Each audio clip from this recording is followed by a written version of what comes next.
आजादी का ये महापर्व 140 करोड़ संकल्पों का पर्व है। आजादी का ये पर्व सामूहिक सिद्धियों का गौरव का पल है। हर हृदय उमंग से भरा हुआ है। देश एकता की भावना को निरंतर मजबूती दे रहा है। 140 करोड़ देशवासी आज तिरंगे के रंग में रंगे हैं। हर घर तिरंगा, भारत के हर कोने से, चाहे रेगिस्तान हो या हिमालय की चोटियां, समंदर के तट हो या घनी आबादी वाले क्षेत्र, हर तरफ से एक ही गुंज है, एक ही जयकारा है।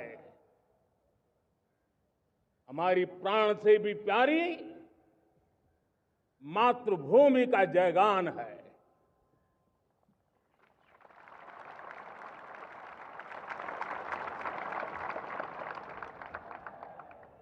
मेरे प्यारे देशवासियों, सन 47 में अनंत संभावनाओं के साथ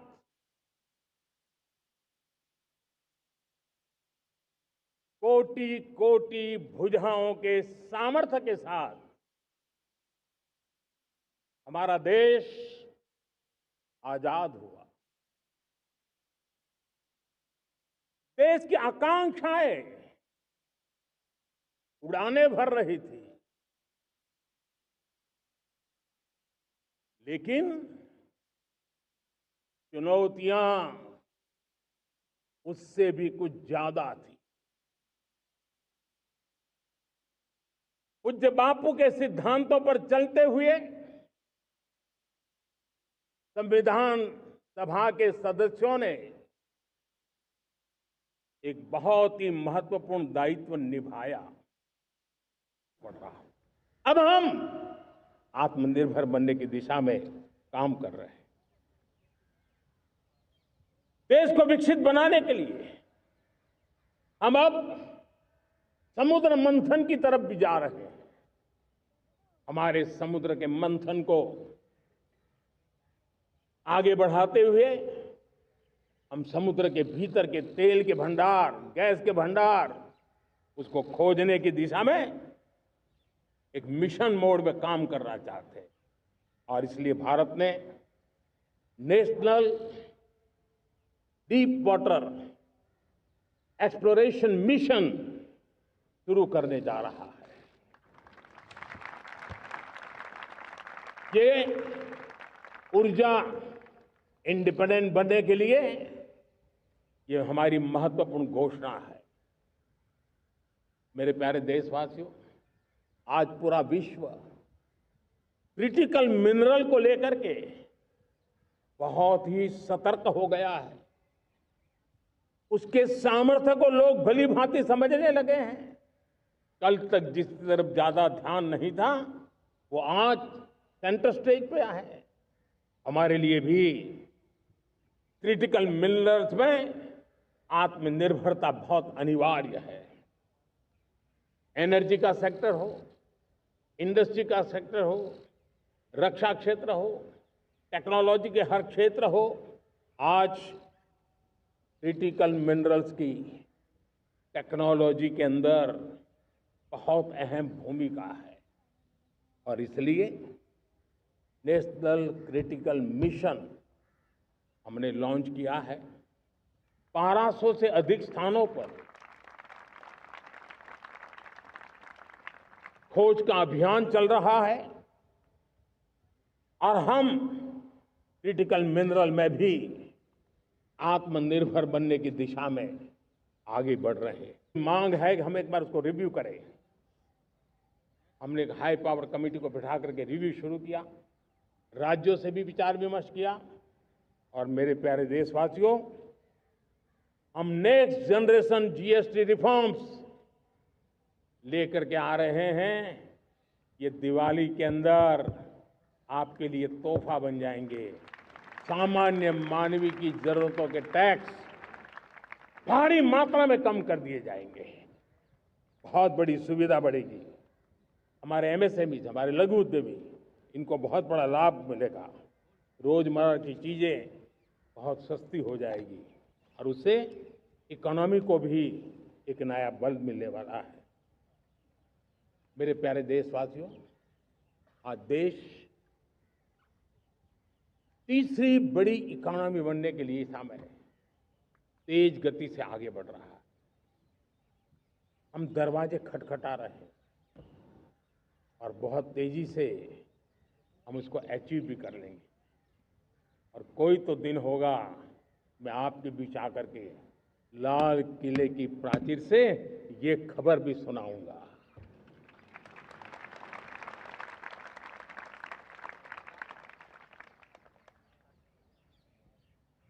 आज भारत की अर्थव्यवस्था और आर्थिक स्थिति को लेकर पूरी दुनिया आश्वस्त है।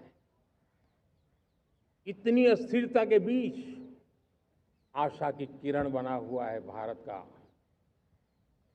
फाइनेंशियल डिसिप्लिन, भारत की फाइनेंस की ऊर्जा।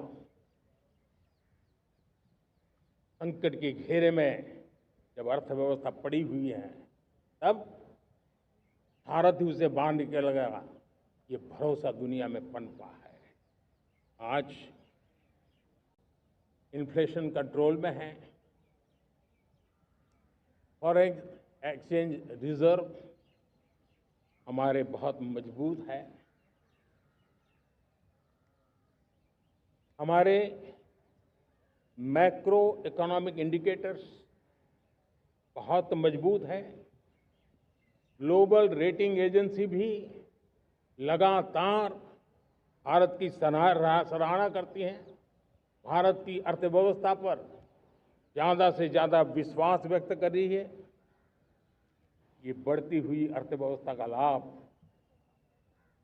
मेरे देश के गरीबों को मिले, मेरे देश के किसानों को मिले, मेरे देश की नारी शक्ति को मिले, मेरे देश के मध्यम वर्ग को मिले, मेरे देश की विकास धारा को ताकत देने वाला बने।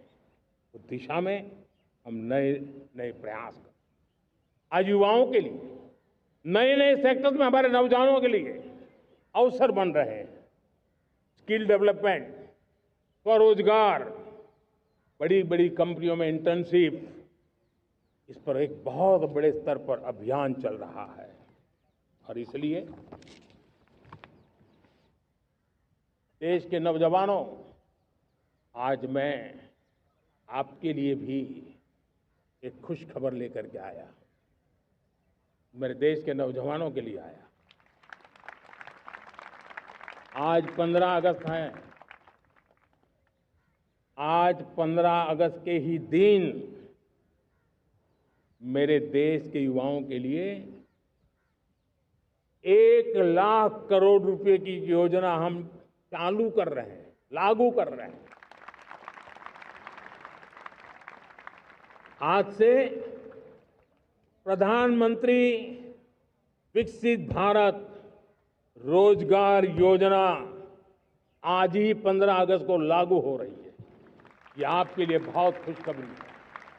इस योजना के तहत निजी क्षेत्र में पहली नौकरी पाने वाले नौजवान को, बेटे बेटी को 15,000 रुपया सरकार की तरफ से दिए जाएंगे। कंपनियों को भी नए रोजगार देने के अवसर जो भी ज्यादा जुटाएगा, उनको भी प्रोत्साहन राशि दी जाएगी। प्रधानमंत्री विकसित भारत रोजगार योजना करीब करीब 3.5 करोड़ नौजवानों को रोजगार के नए अवसर बनाएगी। मैं सभी नौजवानों को इसके लिए बहुत बहुत बधाई देता हूं। मेरे प्यारे देशवासियों, आज भारत में नारी शक्ति का लोहा हर कोई मानने लगा। बढ़ती इकोनॉमी की लाभार्थी हमारी नारी है, लेकिन बढ़ती इकोनॉमी को गति देने में भी हमारी नारी का बहुत बड़ा योगदान भी, हमारी मातृशक्ति का योगदान है, हमारी स्त्री शक्ति का योगदान है। स्टार्टअप से लेकर स्पेस सेक्टर तक हमारी बेटियां छाई हुई हैं, खेल के मैदान में छाई हुई हैं, फौज में चमक रही है। आज गर्व के साथ नारी कंधे से कंधा मिला करके देश की विकास यात्रा में भागीदार हो रही। देश गर्व से भर गया जब एनडीए की विमेन कैडेट्स उनका पहला पास आउट हुआ था। पूरा देश गर्व से भर गया था।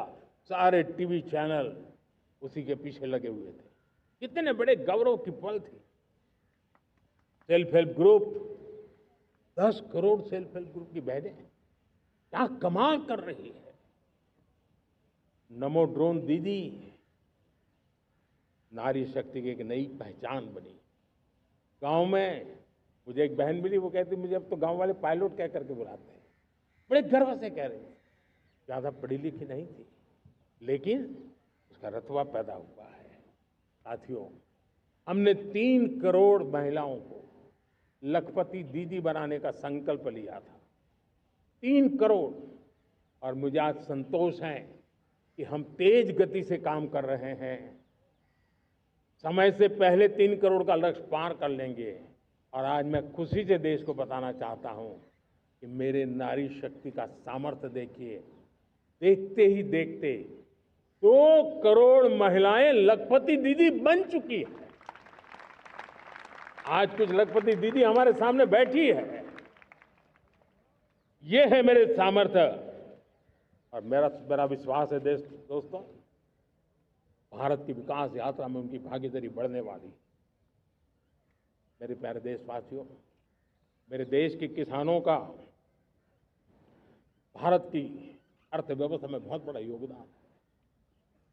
भारत के किसानों की मेहनत रंग ला रही है। पिछले साल अनाज के उत्पादन में मेरे देश के किसानों ने के पुराने सारे विक्रम तोड़ दिए। ये सामर्थ्य है मेरे देश का। इतनी ही जमीन, लेकिन व्यवस्थाएं बदली, पानी पहुंचने लगा, अच्छे सीड्स मिलने लगे, किसानों को अच्छी सुविधाएं मिलने लगी, तो वो अपना सामर्थ्य देश के लिए बढ़ा रहा है।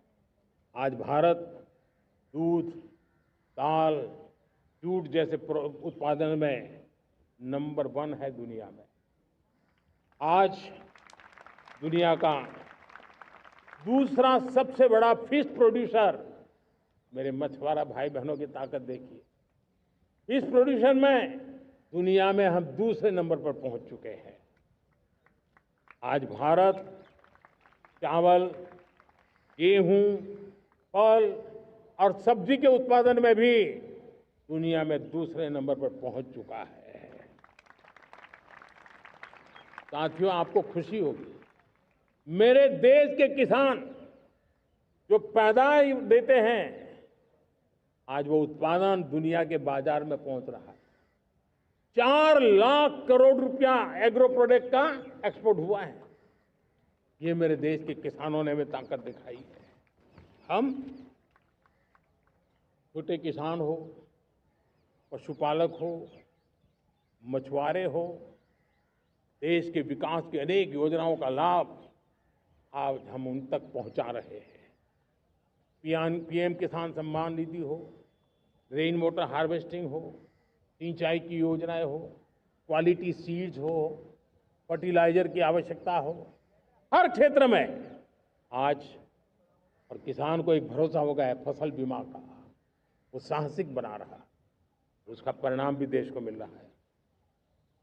जो पहले कल्पना की बात थी आज हकीकत बन गई है। देशवासियों, हमारे देश के पशुधन को बचाने में हमें कोविड की वैक्सीन मुफ्त में मिली, वो तो याद है, लेकिन हम पशुधन के लिए भी अब तक 125 डोज मुफ्त में पशुओं को लगा चुके हैं। फूट एंड माउथ डिसीज से मुक्ति पाने के लिए, जो हमारा यहाँ उत्तर भारत में उसे खुरपका मुंहपका बीमारी कहते हैं, उसे बचाने के लिए 125 करोड़ डोज हम लगा चुके हैं और मुफ्त में लगा चुके हैं। हम खेती के मामले में देश के वो जिले जहां के किसान औरों से पीछे रह गए, किसी न किसी कारण से 100 जिले ऐसे हैं जहां अपेक्षाकृत कम खेती है, और इसलिए हमने 100 जिले आइडेंटिफाई किए हैं पूरे देश में से, और वहां के किसानों को एम्पावर करना, किसानों को शक्ति देना, किसानों को मदद करने का एक अभियान चलाया है। और इसके लिए पीएम धन धान्य कृषि योजना का आरंभ किया है। पीएम धन धान्य कृषि योजना वो देश के 100 जिले जहां थोड़ी सी भी मदद कर देंगे तो वहां का किसान भी भारत के अन्य किसानों की बराबरी कर देगा। मेरे प्यारे देशवासियों, भारत के किसान, भारत के पशुपालक, भारत के मछुआरे, ये हमारी सबसे बड़ी प्राथमिकता है। भारत के किसान, भारत के मछुआरे, भारत के पशुपालक, उनसे जुड़ी किसी भी अहितकारी नीति के आगे मोदी दीवार बन के खड़ा है।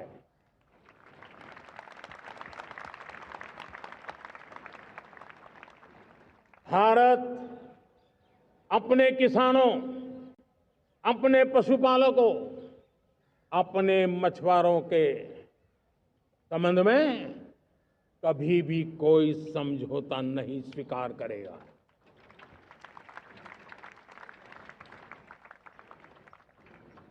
प्यारे देशवासियों, गरीबी क्या होती है मुझे किताबों में पढ़ना नहीं पड़ा है, मैं जानता। सरकार में भी रहा हूं और इसलिए मेरी कोशिश रही है कि सरकार फाइलों में नहीं होनी चाहिए। सरकार देश के नागरिकों की लाइफ में होनी चाहिए। दलित हो, पीड़ित हो, शोषित हो, वंचित हो, उनके लिए सकारात्मक रूप से सरकारें प्रोएक्टिव हो, सरकारें प्रो पीपल हो। उस दिशा में हम निरंतर प्रयास कर रहे हैं। समाज के हर जरूरत व्यक्ति के लिए, कुछ लोगों को लगता है कि सरकार की योजनाएं पहले भी आती थी। जी नहीं, हम सरकार की योजनाओं को जमीन पर उतार रहे हैं, सैचुरेशन पर बल देते हैं। और सामाजिक न्याय का अगर कोई सच्चा एजुकेशन है तो सैचुरेशन में है, जिसमें कोई हकदार छूटे नहीं, हकदार के घर तक सरकार जाए और उसे अपना हक की चीजें मिले, उसके लिए हम काम कर रहे हैं। जनधन अकाउंट जब खोले गए ना, वो सिर्फ बैंक का अकाउंट था ऐसा नहीं है, उसे एक स्वाभिमान मिला था कि बैंक के दरवाजे मेरे लिए भी खुलते हैं, मैं भी बैंक के दरवाजे में जाकर के टेबल पे हाथ रख करके बात कर सकता हूं। ये विश्वास हमने जगाया है।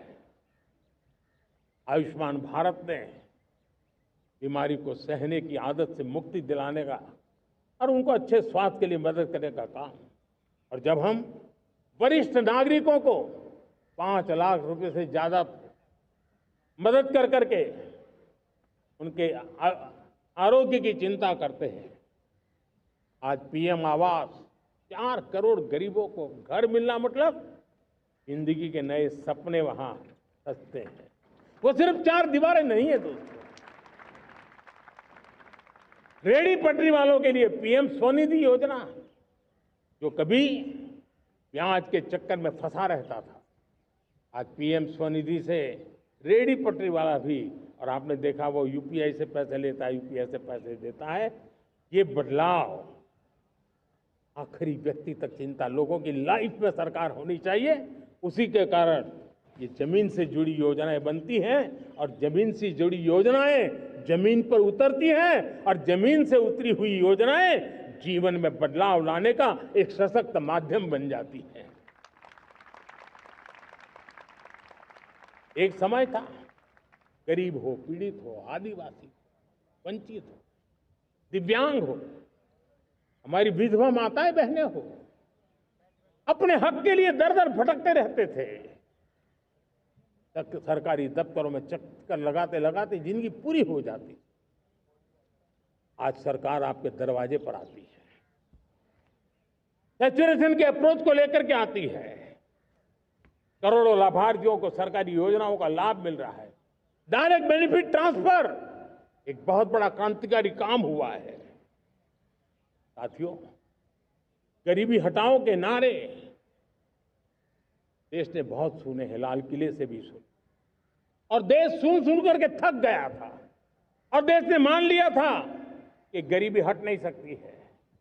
लेकिन जब हम योजनाओं को गरीब के घर तक ले जाते हैं, विश्वास को गरीब के मन में हम पैदा करते हैं, तब मेरे देश के 25 करोड़ गरीब गरीबी को परास्त कर करके, गरीबी से बाहर निकल करके एक नया इतिहास बनाते हैं। आज 10 करोड़ गरीब, और 10 वर्ष में 25 करोड़ से ज्यादा गरीब गरीबी को परास्त कर करके गरीबी से बाहर निकले हैं, और एक न्यू मिडिल क्लास तैयार हुआ है।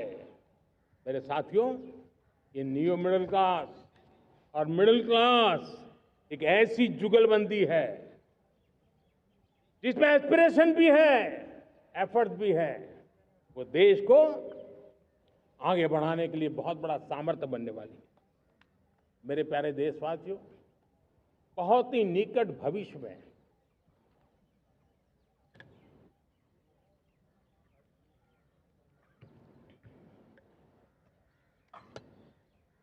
मेरे प्यारे देशवासियों, बहुत ही निकट भविष्य में महान समाज सुधारक महात्मा ज्योतिबा फुले जी की 200वीं जयंती आ रही है। हम उस जयंती के समारोह शुरू करने जा रहे हैं, और महात्मा ज्योतिबा फुले के सिद्धांत, उन्होंने जो मंत्र दिए, उसमें हमारे लिए प्रेरणा है। पिछड़े को प्राथमिकता, पिछड़े को प्राथमिकता देते हुए हम परिवर्तन की ऊंचाइयों को प्राप्त करना चाहते हैं। हम इसके लिए परिश्रम की पराकाष्ठा करना चाहते हैं। हम पारदर्शी नीतियों के द्वारा पिछड़ों को प्राथमिकता, ये हम धरती पर उतारना चाहते हैं, हर पिछड़े के जीवन में उतारना चाहते हैं।